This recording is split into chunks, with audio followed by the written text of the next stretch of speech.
Sir आ जाते हैं ज़रा हम चेयरमैन डिप्टी चेयरमैन का आज जो है वो इंतखाब हुआ। यूसुफ रज़ा गिलानी साहब चेयरमैन और सैदाल खान नासिर साहब डिप्टी चेयरमैन बिला मुकाबला मुंतखब हो गए। कोई उनके मुकाबले में जो है वो पीटीआई ने तो बाइकाट किया सर। बिल्कुल, तो बाइकाट कर दिया तो कोई उम्मीदवार खड़ा नहीं किया। और पीटीआई का अलमिया यह है कि पीटीआई को मामलात की अपनी हिकमत अमली दुरुस्त नहीं बना रही।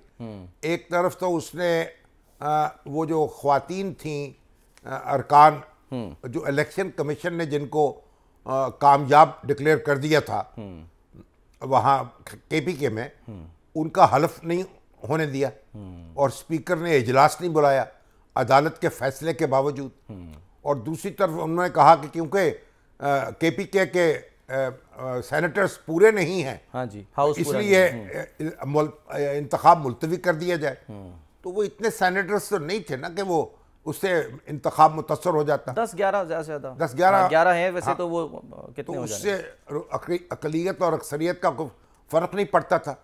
जैसे पहले आप देखिए कौमी असम्बली पूरी नहीं थी, उसके बावजूद वज़ीर आज़म का इंतखाब हो गया और अब चेयरमैन सेनेट जो है यूसुफ रज़ा गिलानी साहब मुंतखब हो गए बिला मुकाबला। और उनके साथ हमारे बलोचिस्तान के भाई जो है सैदाल खान नासिर साहब, सर वो भी कामयाब हो गए। बिल्कुल। सैयद यूसुफ रज़ा गिलानी वल सैयद अलमदार हुसैन गिलानी वल सैयद ग़ुलाम मुस्तफ़ा रज़ा शाह गिलानी जब बैठे हैं सीट पे तो उन्होंने क्या कहा, ख़ासकर जो सियासत है पीपल्स पार्टी की, कि वो कहते हैं कि जी हम जो है वो नफ़रत की सियासत की मुखालफत करते हैं।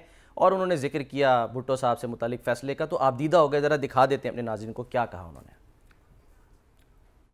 दोनों बातें सर सुनिए हमने। जो जुल्फ़िकार अली भुट्टो साहब का मुकदमा है जी, उसके बारे में सुप्रीम कोर्ट के एक रिमार्क्स तो ज़रूर आए हैं, लेकिन वो मुकदमा जो है, ये फांसी उनकी जो थी वो उसी पोलराइजेशन की पैदावार थी जो सोसाइटी में उस वक्त मौजूद थी। बिल्कुल। और जो आज भी मौजूद है।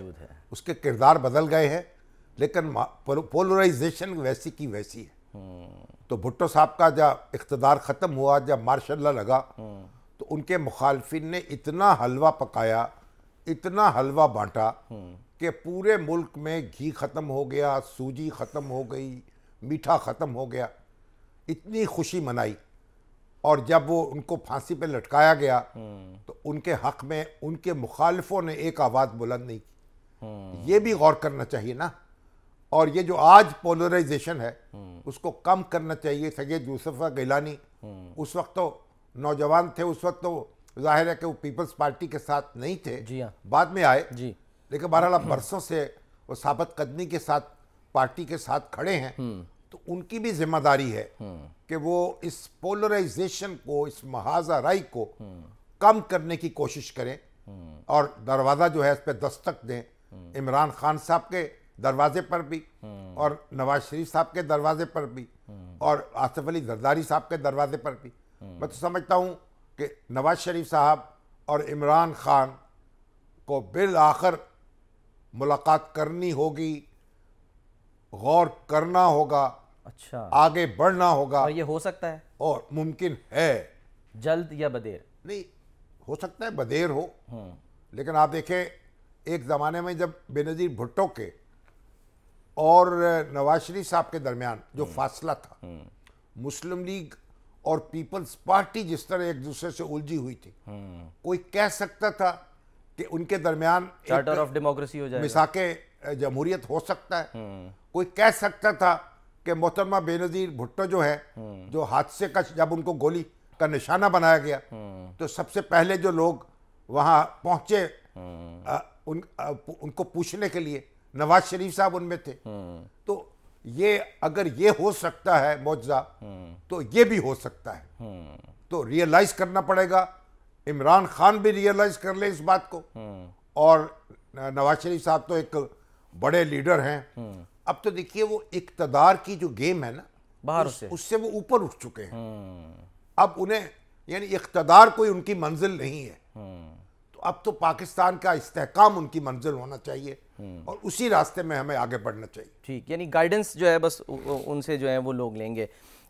इसाक डार साहब सर वो हो गए, कायदे अमान मुकर्रर कर दिए गए, नोटिफिकेशन जारी कर दिया गया। तो कायदे अमान तो देखिए ना, जो बरसर इक़्तिदार जमात होती हाँ जी, उसका नॉमिनी जो है वो लीडर ऑफ द हाउस होता है। बिल्कुल। तो कायदे वो अपना उनकी जो पार्टी बरसद इक़्तिदार है मुस्लिम लीग नून, उसने उनको नॉमिनेट कर दिया कायदे ऐवान। क्योंकि सर तशवीश ये भी थी ना कि जिस तरह मामलात चल रहे हैं, यानी वफाकी हुकूमत के हम ये कह लें दाखिली मामलात, वजारत दाखिला या वज़ीर दाखिला साहब से कि वो अपनी टीम बनाना चाह रहे हैं, वो टीम पंजाब उनको जो है वो देती नहीं है। फिर मोहसिन नकवी साहब ज़ाहिर हैं दाखिला, पता नहीं, हमें नहीं पता क्यों नहीं गए वो, वरना नहीं वो उन्होंने सऊदी अरब पूरी काबीना तो नहीं गई ना। और तो मोहसिन नकवी साहब तो अभी कुछ अर्सा पहले ही उम्रा करके आए हैं और अपने तौर पर, और वहाँ फिर देखिए होना चाहिए कि ये सारी बातें जो हैं वो बैठ के तय कर ली जाएं, और यानी जो सरकारी अफसर उनको चाहिए मरकज़ में और जो सूबाई हुकूमत से ताउन चाहिए, तो ये बेहतर ये होगा जो बदमज़गी पैदा ना की जाए। तो अभी तो यानी मोहसिन नकवी साहब हों या मरियम नवाज शरीफ साहबा हों, उनको एक दूसरे से बात करके मामलात को संभालना चाहिए। ठीक है, चलें सर, लेट्स सी, देखते हैं मामलात कैसे जो हैं वो संभलते हैं।